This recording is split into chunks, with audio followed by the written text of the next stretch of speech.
মাশাআল্লাহ তাদের সম্পদ কয়েক গুণ বৃদ্ধি পেয়েছে। 4 মাসে আপনি চিন্তা করেন সম্পদ যদি 8 গুণ বৃদ্ধি পায়, 5 বছরে এই সরকার ক্ষমতায় থাকলে ওই প্রতিমন্ত্রীর সম্পদ যেন কত গুণ বৃদ্ধি পাবে। আজকে বিএনপি বলেন, জামাত বলেন, কিংবা আমরা যারা আছি, কেউ কোনোদিন কল্পনা করতে পারে নাই যে শেখ হাসিনাকে সরানো সম্ভব। সবাই ধরে নিয়েছিল শেখ হাসিনা যতদিন জীবিত আছে ততদিন তিনি ক্ষমতায় থাকবে। সরকার হয়েছে মাত্র 4 মাস, আমরা 4 মাসেই শুনতে পাচ্ছি অনেক প্রতিমন্ত্রীর কথা আমরা শুনতে পাচ্ছি, অনেক মন্ত্রীর কথা শুনতে পাচ্ছি। 4 মাসে মাশাআল্লাহ তাদের সম্পদ কয়েক গুণ বৃদ্ধি পেয়েছে, 8 গুণ বৃদ্ধি পেয়েছে। একজন প্রতিমন্ত্রীর কথা আমরা পত্রিকায় শুনতে পাচ্ছি। এই হলো অবস্থা, মাত্র 4 মাস। 4 মাসে আপনি চিন্তা করেন সম্পদ যদি 8 গুণ বৃদ্ধি পায়, 5 বছরে এই সরকার ক্ষমতায় থাকলে ওই প্রতিমন্ত্রীর সম্পদ যেন কত গুণ বৃদ্ধি পাবে। শেখ হাসিনার সময়ও গোপালগঞ্জের উন্নয়ন আমরা দেখেছি।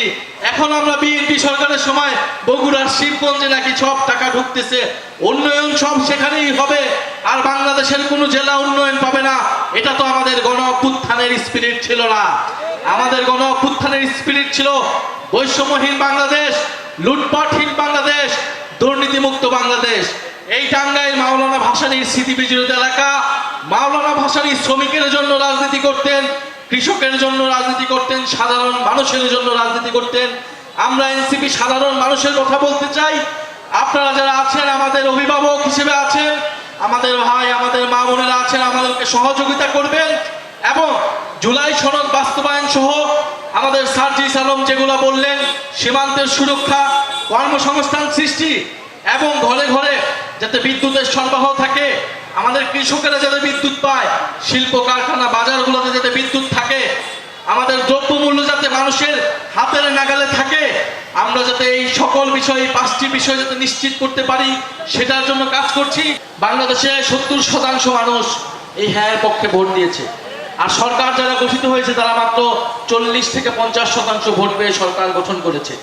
তার মানে যারা সরকার গঠন করেছে তাদের থেকেও বেশি জনমত হলো সংস্কারের পক্ষে, জুলাই সনদের পক্ষে।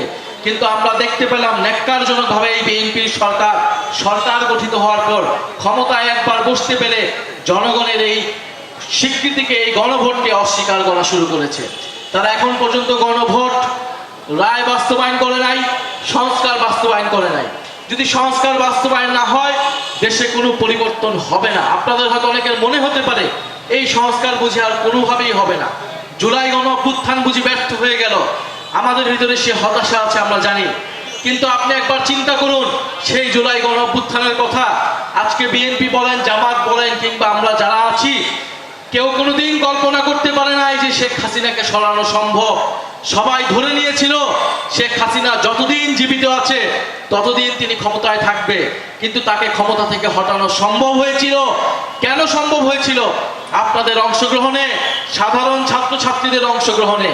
আজকে যারা জীবন দিল, যারা আহত হলো, আমাদের 30,000 আহত যোদ্ধা ভাই বোনেরা, তাদের এই আত্মত্যাগের মূল্য থাকবে না, মূল্যহীন হয়ে যাবে যদি দেশের কোনো পরিবর্তন না হয়। কারণ আমরা স্পষ্টভাবে বলেছিলাম আমাদের আন্দোলন শুধু আওয়ামী লীগের বিরুদ্ধে না, শেখ হাসিনার বিরুদ্ধে না, আমাদের আন্দোলন হচ্ছে দেশ পরিবর্তনের আন্দোলন, রাষ্ট্র সংস্কারের আন্দোলন। ফলে সেই জুলাই সনদ বাস্তবায়নের জন্য আমরা এসেছি। প্রিয় এলাকাবাসী, আপনারা জানেন বিগত সময়ে বাংলাদেশ থেকে কয়েকশো বিলিয়ন টাকা, ডলার বিদেশে পাচার হয়েছে। যেই টাকাগুলো যদি দেশে থাকতো, কয়েকটা পদ্মা সেতু আমরা নিজেদের টাকায় বাংলাদেশে করতে পারতাম।